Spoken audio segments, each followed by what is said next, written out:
We've got a Nick Chubb update from Andrew Berry, but this is a good reason why you should subscribe. Anytime news breaks during the offseason, we're going to be the first one to try and get a video out to you all. So join nearly 50,000 strong and click that sub button down below.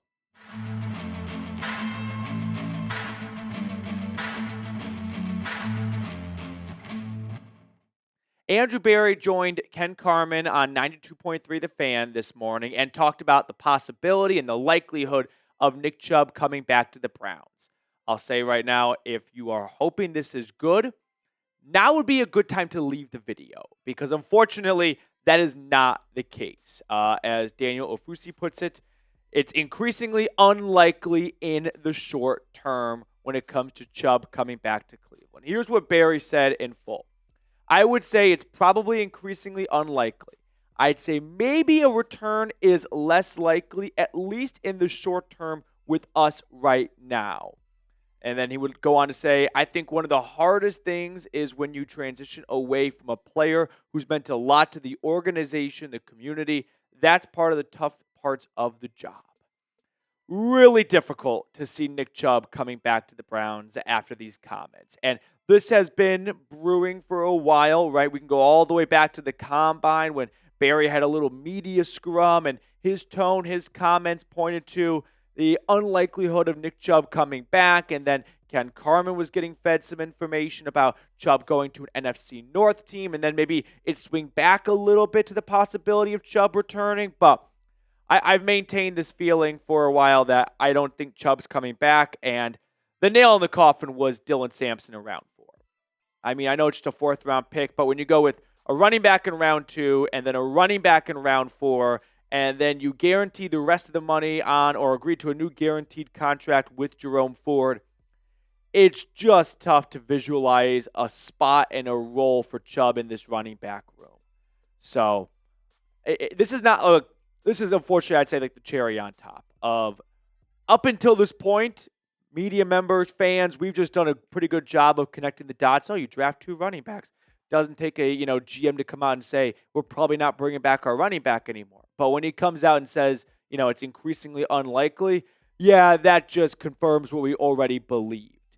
The reason why I think Berry did kind of keep the door slightly cracked open is I wonder if he wants to continue to maintain a good relationship with Nick Chubb and his agent, which that's not a bad idea regardless of what your motives are, but also because in case an injury were to happen, you don't want to burn any bridges in May, when maybe in August, if, God forbid, one of the 3 running backs at the top of the depth chart were to get injured, Nick Chubb, if he's a free agent, would be a great candidate to bring back. Just like how the Browns brought back Kareem Hunt after Nick Chubb got injured. So I think that's the reason why Berry just leaves a tiny lifeline out there for the possibility of Chubb returning. If he goes, unsigned as a free agent and no one brings him in and the season gets underway and, hey, it might sound crazy for no one to sign Nick Chubb, but it happened to Dalvin Cook. It's happened to a lot of veteran players that next thing you know, the regular season kicks off and you're yesterday's news. And that's the day and age we live in with the, not for long league. But I believe that that's the only possibility for Chubb to come back, is if an injury were to happen, Chubb's a free agent, and the Browns go, this is perfect, right? You know what we're all about. You know what we do. We know you. It's a perfect fit. We just did not have a role for you before with 2 rookie running backs and then Jerome Ford. But with an injury, now there is a role for you. So we'd like to bring you back. Unfortunately, that's a bad bet to make. We're rooting for an injury to see Chubb come back. Not something I want to root for, and not something I think is very likely to happen. Now, the positive update is Berry did say that Chubb has made a full recovery from that foot fracture that he had at the end of last year, which, to be honest with you, I'm not going to say I forgot about that, but I kind of forgot about it because with just the draft, the number 2 pick, everything throughout the offseason, Chubb with the torn ACL, it kind of, I felt, maybe you feel the same way, or maybe I'm just alone on an island here. It almost kind of just, slipped between the cracks of, oh yeah, I forgot Chubb also broke his foot last year, missed the last 3 games of the year, right? It was just such a bad season that I think I mentally blocked out so much that happened towards the end because I just wanted it to be over with. So, I mean, Chubb's going to be one of the best players, in my opinion, in Browns history. And I'm very, bittersweet to see this come to an end because I understand the direction the Browns want to head with 2 new young running backs, and I'm in full support of that. It just sucks that it comes at a price of Chubb's not going to be a Brown to end his career, at least unless he gets signed elsewhere, which actually leads me to this point right here. I don't do this very often, but I'm going to make a bold prediction and say, Nick Chubb, you are a Chicago Bear. The Bears needed some running back help. They hired Ben Johnson. He had 2 great running backs in Detroit. They did not go with a running back in the first 2 days of the draft. There's been some buzz about Chubb going to an NFC North team. My money is on the Bears, or whatever this mystery NFC North team is, gets through OTAs, they get through mandatory mini camp, and they bring Chubb in for a medical and go, hey, we've given your body, your foot, your knee an extra 6 weeks to recover. Let's do a workout in June or July, and if that goes well, we'll sign you. Or we're going to wait till training camp. We're going to keep you kind of in the loop, and after a week of training camp, if we're a little underwhelmed from our running backs, and if your workout goes well for us, we'll sign you. So just hang tight.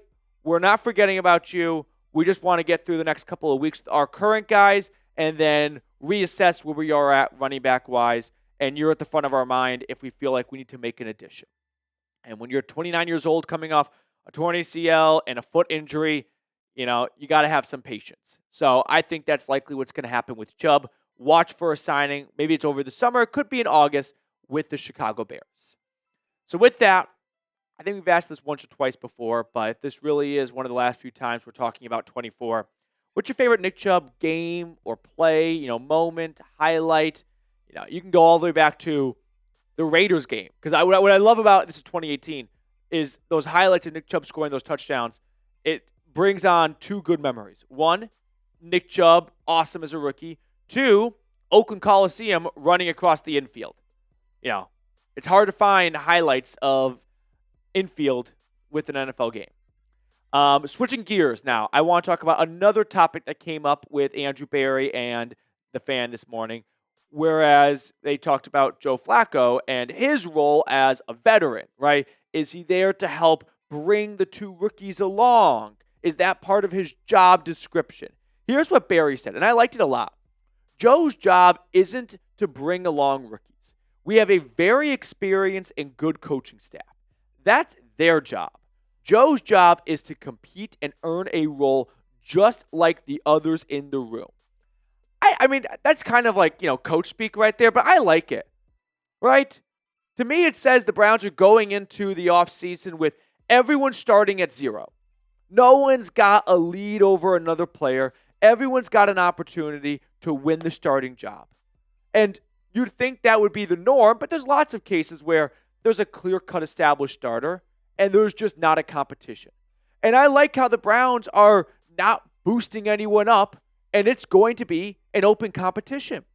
Sure, veterans like Flacco and Pickett are probably going to have advantages when it comes to getting more reps with the first and second team offense because they can run an NFL first or second team offense better than a rookie can. So they don't want to just toss Dylan Gabriel out there, to the same amount as Joe Flacco, because while that might be nice for Gabriel, for the other 10 guys, they're probably not going to get a whole lot accomplished with a rookie who's still working through normal rookie hurdles. Whereas with Flacco, Kevin Stefanski can go, all right, we can get a lot accomplished in practice today because I know Flacco can run our offense. So I think we're going to see more Flacco and Pickett towards the top of the depth chart and in the rotation of the first team offense just because they want to help the other 10 guys get productive practices in. You know what I mean? It's not helpful for the wide receivers and for the tight ends to be running routes if the rookies can't throw the ball to them because they're just being rookies. And that's okay. Rookies are like that, right? But you don't want to do a disservice to those guys right there. So I like that from Andrew Berry. If where it can change is if Dylan Gabriel or Shedeur Sanders emerges as this team's number 1 quarterback, then I need Joe Flacco to be a support system, right? If he is going to be the backup, then be the backup, right? Put the ball cap on, get the clipboard, have an earpiece in, and be in Shedeur's ear every single timeout. Be next to Dylan Gabriel, breaking out of the huddle to help him get ready for that drive, for that half, for that game. But until we get to that point, go out there and compete. All right, before we sign off, if you want to get a Quinshon Judkins jersey or a Mason Graham jersey or a Shedeur Sanders jersey, go to chatsports.com/CLE rookies. It's an awesome way to do two things. One, support the channel and get a Browns jersey from Fanatics. And two, treat yourself a little bit, right? Get yourself a brand new Cleveland Browns jersey. We're kind of seeing a changing of the guard right now where a lot of the jerseys you've had for a few years are obsolete. So, unfortunately, if you have a Nick Chubb jersey, I'm with you. Replace it with a brand new Quinshon Judkins jersey. Number 10 is an awesome number. I always like to weigh a jersey that I want to get into a few factors. One, I don't want to get the most basic jersey. I'm not going to get the starting quarterback. I'm not going to get the star, defensive end like Myles Garrett because everyone's got a Myles Garrett jersey. So then people look at you as a casual. I like what I call second-tier jersey guys. Quinshon Judkins, Mason Graham. Because when people see that jersey in the tailgate, they go, oh, that guy knows ball. That guy knows his shit. He's not just an average Joe, right? Denzel Ward's a great second jersey. Josh with his Martin Emerson jersey and his Cade York jersey. And then the second factor is, this might seem a little, juvenile or silly. The number is important. If I don't like that number, if I was a player and I wouldn't pick that number, then I'm not going to wear that number. 10's awesome. I like 10 a lot. 94 is a good number. I'm not a big 12 fan. I don't like 12 or 13 for quarterbacks. Just personal preference here. Producer Reed popping in. Yeah. If I was a 17's awesome. If I was a either Lakers or Mavs fan, unfortunately, I can't wear 77. I'm sorry. Yeah. It's 77. Too mainstream. It's ugly. Right. I'm sorry. It's like you can get Donovan Mitchell jersey, or if people see you in an Evan Mobley jersey, they're like, that guy watches every single game. Let's pick a card.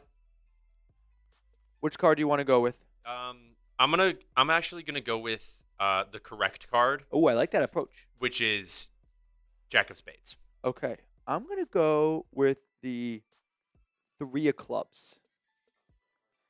4 of hearts. We've gotten this. If you picked 4 of hearts every time, you would have gotten, I think, 5 times this offseason.